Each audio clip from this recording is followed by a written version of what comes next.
इनका बस चले तो इलेक्शन ही ना होने दें, और अगर इलेक्शन हमने कोर्ट के जरिए करवा भी ली तो उसका रिजल्ट देख लो कैसे निकलता है। एक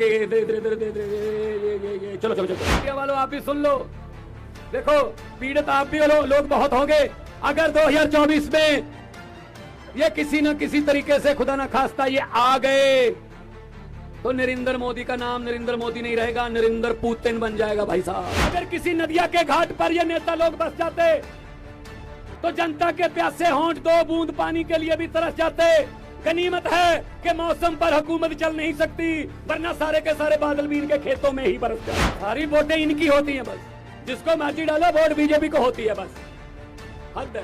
केजरीवाल जी ने तो शुरू किया था काफिला, अब ये काफिला बहुत बड़ा बन चुका है। पूरे देश में करोड़ों केजरीवाल पैदा हो चुके हैं। एक केजरीवाल को अंदर करने की सोच रहे हो, केजरीवाल को तो अंदर कर दोगे, इसकी सोच को कहां कैद करोगे? इसकी सोच को लोग तो सरकारी में इलाज करवाते हैं, पूरा फ्री है, क्या करना है? मोदी जी कहते हैं किसने बनवाए? सुंदर जैन ने, अंदर कर दो। अपने बच्चों को प्राइवेट से निकाल के सरकारी में डाल रहे हैं। हमारे वाले जो प्राइवेट वाले थे जिनसे हम कमीशन लेते थे वो बंद होने के किनारे हैं जी। क्या करना है? किसने किया? मनीष सिसोदिया ने, अंदर डाल दो।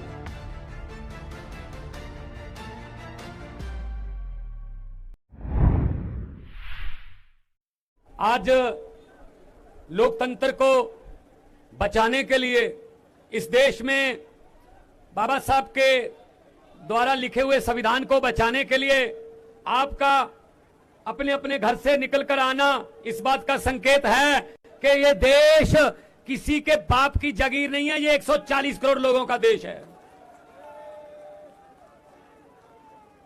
ये आज वाला जो फंक्शन है समागम में होना नहीं चाहिए था, इसकी जरूरत नहीं पड़नी चाहिए थी अगर भाजपा की नीयत साफ होती।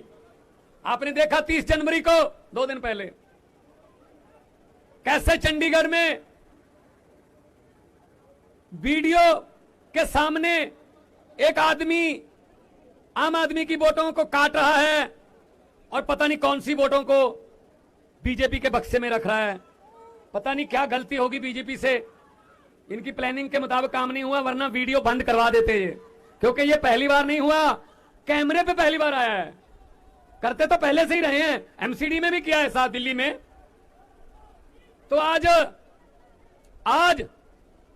आपका इस भारी संख्या में यहां पहुंचना इस बात का संकेत है कि इतिहास में नाम लिखा जाएगा कि जब देश में, भारत में लोकतंत्र खतरे में पड़ गया था, लोकतंत्र आखिरी सांस पर था, तब उसको ऑक्सीजन देने के लिए कहां इकट्ठ हुआ था? तो सही आंसर होगा आम आदमी पार्टी के दफ्तर के सामने जो लोग आए थे वो लोकतंत्र को बचाने आए।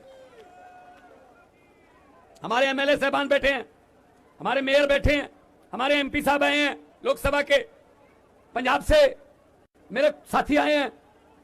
मतलब हद है हैरानी की कि इनका बस चले तो इलेक्शन ही ना होने दें, और अगर इलेक्शन हमने कोर्ट के जरिए करवा भी ली तो उसका रिजल्ट देख लो कैसे निकलता है। एक चलो चलो चलो चलो चलो चलो। तो ऐसे ही लोकसभा में होता है, ऐसे ही राज्यसभा में बिल पास होते हैं, हाँ वाले हाँ कहें, ना वाले ना कहें, हाँ वालों की जीतू जीतू जीतू, चलो चलो चलो चलो। हद है यार, हद है यार। फिर भाई साहब इतना पैसा क्यों खर्चते हो? देश में इलेक्शन करवाने के लिए सीधा ही तानाशाही डिक्लेयर कर दो। एक बात मैं मीडिया खड़ा सारा, एक बात मैं आपको कहना चाहता हूं, मीडिया वालों आप भी सुन लो, देखो पीड़ित आप भी लोग बहुत होंगे। अगर 2024 में ये किसी न किसी तरीके से खुदा ना खास्ता ये आ गए तो नरेंद्र मोदी का नाम नरेंद्र मोदी नहीं रहेगा, नरेंद्र पुतिन बन जाएगा भाई साहब। बाद में इलेक्शन नहीं करवाएंगे ये, फिर इलेक्शन नहीं होगा, सीधा बस जितनी आजीवन रहेंगे मोदी साहब। हद है यार, हद है यार।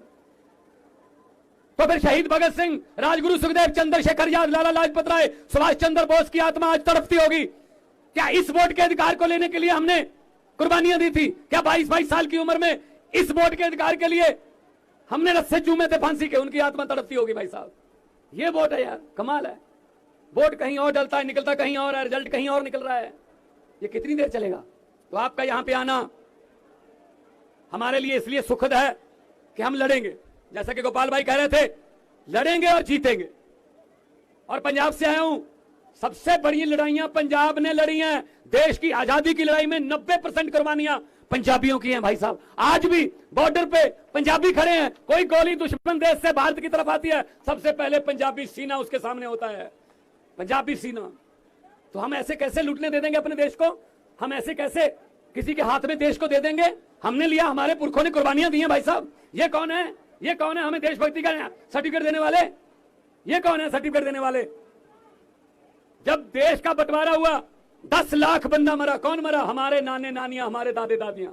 10 लाख बंदा। आजादी बहुत महंगी पड़ी पंजाब को। आज भी दर्द हो रहे हैं, आज भी जख्म मल्ले हैं, लेकिन इनको कुछ लेना देना नहीं है। जिसकी मर्जी चलो जी, हेमंत सोरेन उठा लो, तोड़ दो।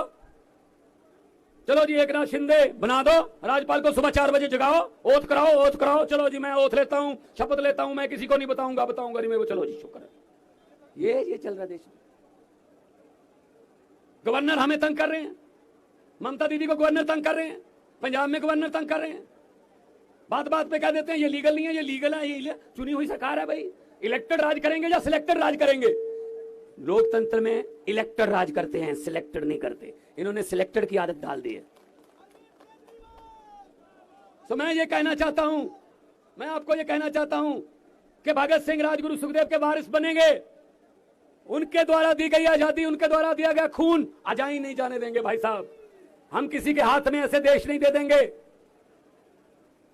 अगर किसी नदिया के किनारे ये नेता लोग बस जाते, अगर किसी नदिया के घाट पर ये नेता लोग बस जाते, तो जनता के प्यासे होंठ 2 बूंद पानी के लिए भी तरस जाते। गनीमत है कि मौसम पर हुकूमत चल नहीं सकती, वरना सारे के सारे बादल भी इनके खेतों में ही बरस जाते। सारी वोटें इनकी होती हैं, बस जिसको मर्जी डालो वोट बीजेपी को होती है, बस हद है। बिहार में जिसको कह रहे थे ये है, वो तोड़ दी सरकार।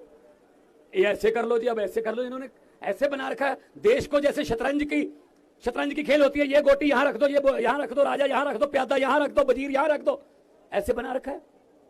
इसके लिए हमको आगे आना होगा। आपका आना सुखद है, हमारे लिए सुखद है आपका आना, क्योंकि ये लड़ाई अकेले केजरीवाल नहीं लड़ सकते। अरविंद केजरीवाल जी ने तो शुरू किया था काफिला, अब ये काफिला बहुत बड़ा बन चुका है। पूरे देश में करोड़ों केजरीवाल पैदा हो चुके हैं।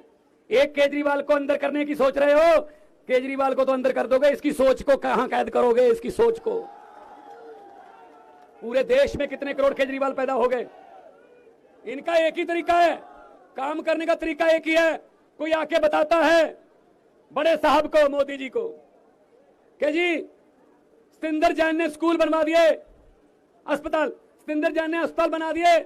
प्राइवेट हॉस्पिटल जो हमने कमीशन पे बनवाए थे वो खाली हैं। दिल्ली के लोग तो सरकारी में इलाज करवाते हैं, पूरा फ्री है। क्या करना है? मोदी जी कहते हैं किसने बनवाए? सतिंदर जैन ने, अंदर कर दो। चलो जी, अंदर कर। फिर किसी ने आके कहा मनीष सिसोदिया ने स्कूल बना दिए।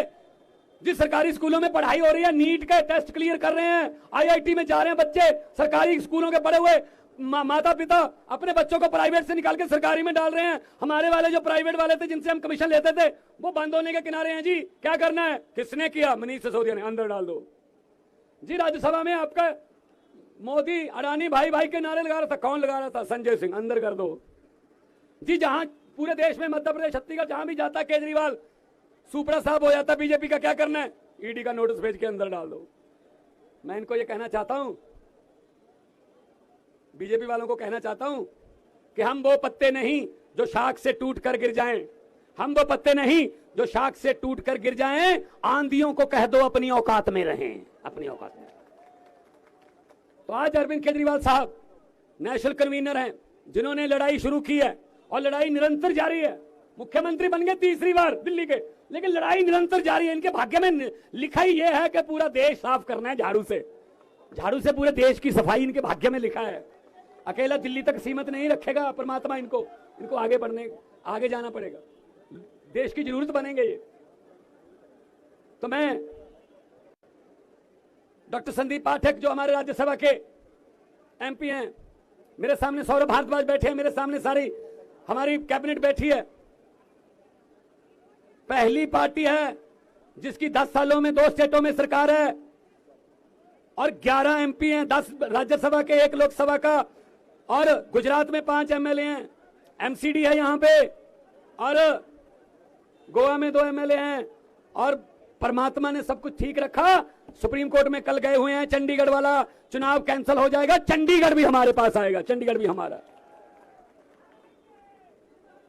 तो मैं ज्यादा ना बोलता हुआ, क्योंकि हमें डायरेक्शन लेनी है अपने प्रधान जी से, हमने मार्गदर्शन लेना है कि आगे क्या करना है। ये सिर्फ फोटो खिंचवाने का या टीवी पर कोई तख्तियां दिखाने का प्रोग्राम नहीं है। ये गलतफहमी होगी बीजेपी वालों को। हम जब करते हैं कुछ तो अंजाम तक पहुंचाते हैं। मुझे किसी ने कहा कितनी सीटें आएंगी, मैंने कहा बहुत आएंगी पंजाब में।